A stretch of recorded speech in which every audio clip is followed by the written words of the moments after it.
يا من قلبي جا خودش راضی بی راضی بی اصلا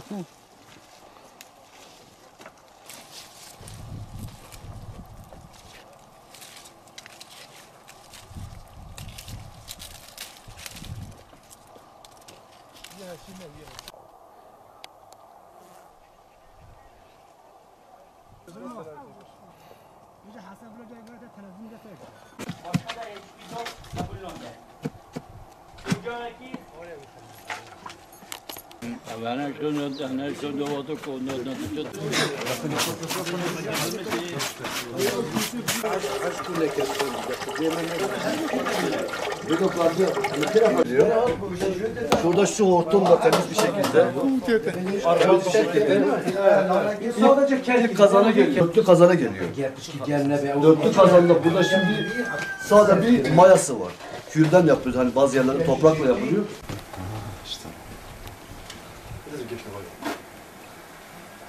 Olmaz çabuk. Bir işleri kendine öldürüyorsun.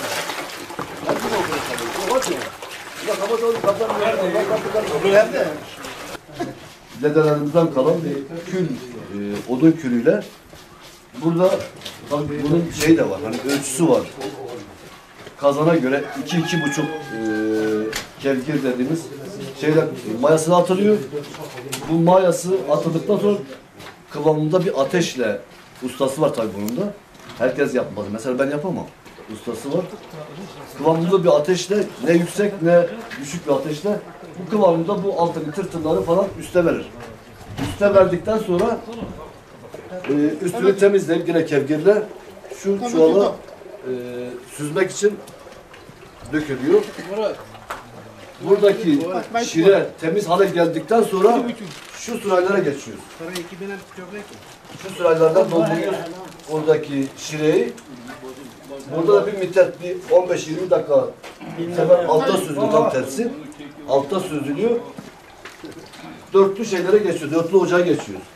Buraya geçtikten sonra sistem bitiyor. Burada artık pekmez olunca kaynaya doğal bir pekmezimiz çıkıyor.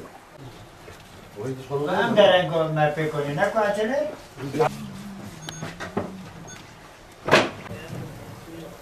Ne de tanıtma hacı ya. Gerçekten bu pekmez hiçbir yerde yok ya. Hiçbir yerde yok. Hiçbir katkı maddesi yok. Doğal.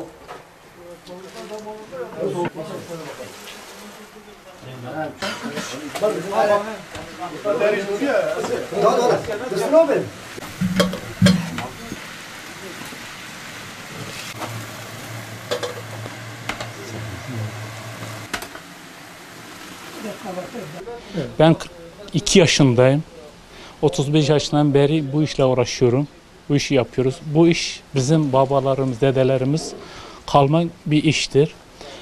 Şimdi önce burada süzüyoruz. Burada bittikten sonra o bidonlara bırakıyoruz. Oradan süzüyor. Birinci aşama buraya geliyor. Burada sondur. Burada görüyorsunuz 100 derecede fazla, belki 1000 derecede fazla bu kaynıyor. Hiç yani katkı madde yok. Sadece doğal. Hepsi %100 doğal bu. Görüyorsunuz abi. Her şeyiniz doğal. %100 doğal. Görüyorsunuz. Şöyle ne anlatmaya gerek yok efendim. Şimdi bu orman bayi pekmezi, İstanbul orman bayi pekmezi çok kaliteli ve çok güzel bir pekmez çıkıyor bizim orman bayi kısmında, İstanbul kısmında. Ondan sonra üzümü önce yukarıda ayakla çiğnelen bir usta var, onu çiğneniyor. Çiğnedikten sonra suyu büyük bir kaba konuluyor. O kabın içine de sırf meşe ağacın külü kullanılıyor mayası için. Hani saf suyu ayıklamak için meşe ağacın külü kullanılıyor.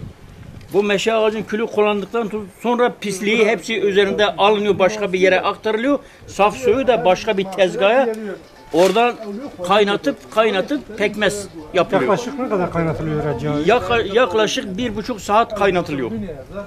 Hani aşırı bir sıcaklık derecede, aşırı derecede 1,5 saat kaynatılıyor. Ondan sonra pekmez meydana çıkıyor. Peki bu pekmez için nasıl bir üzüm kullanılıyor onu anlatabilir misiniz? Bu pekmez için saf sinciri üzümüdür.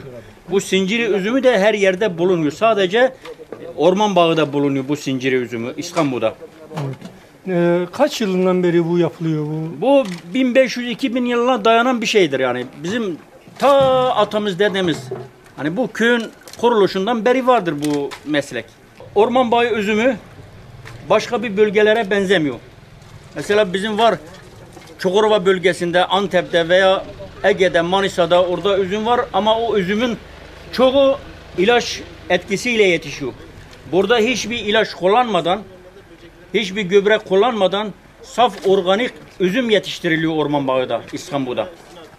Eğer orman bağı İstanbul pekmezinin kalitesini görmek ister misiniz? Şu anda size gösterebiliriz. Şu an görebiliyorsunuz. Ve bu kalite pekmez ne kadar iklim soğursa, kışa doğru giderse o kadar tadı güzelleşiyor, rengi güzelleşiyor. Az halk İstanbul'u. Hani tarihi anda bu bir mekali melvi gündirun işte. Mesleki meji eftiriye hanekiye ve hem difse çetkin. Sakir, çekirna difseci en az 3-4 işçi cera lazımın. Yeki ilk başta teşvab güveşe, te perçkinetri. Yeki ucu liser kermidan ayıklamış ki. Kermidi ucu, xalya dara em tavejni. Xalya dara. Xalya dara jev ayrılmış bir. Saf avavuya temiz, ve avavuya kırış. Xalya darın pişti ku avavuya temizliğe ayıklamış bu. Emi aktarmışı tezgaha keddim bikin. O emi aktarmışı tezgaha keddim bikin. Servi tezgahı tenca dist bipşe. Emi agir bidne bini te dist bipşe. Agri vişi jgayni darı meşe tiştekten hem kullanmış bikin. Hem darı meşe kullanmış bikin. Difsa İstanbul gerçekten zevk kaliteli difsa kesbihiye. Çünkü organik ettiriyor İstanbul. Ne vakit triye batıya? Mesela Ege'de heyetri vakti razneye avdane triye yetişmiş nabi. Vakti gübreliğinekin yetişmiş nabi. Vakti ilacınekin yetişmiş nabi. Ama vırsıkan bu be gübre, be ilaç, be av triye yetişmiş de saf organik triye. Bu tabii bir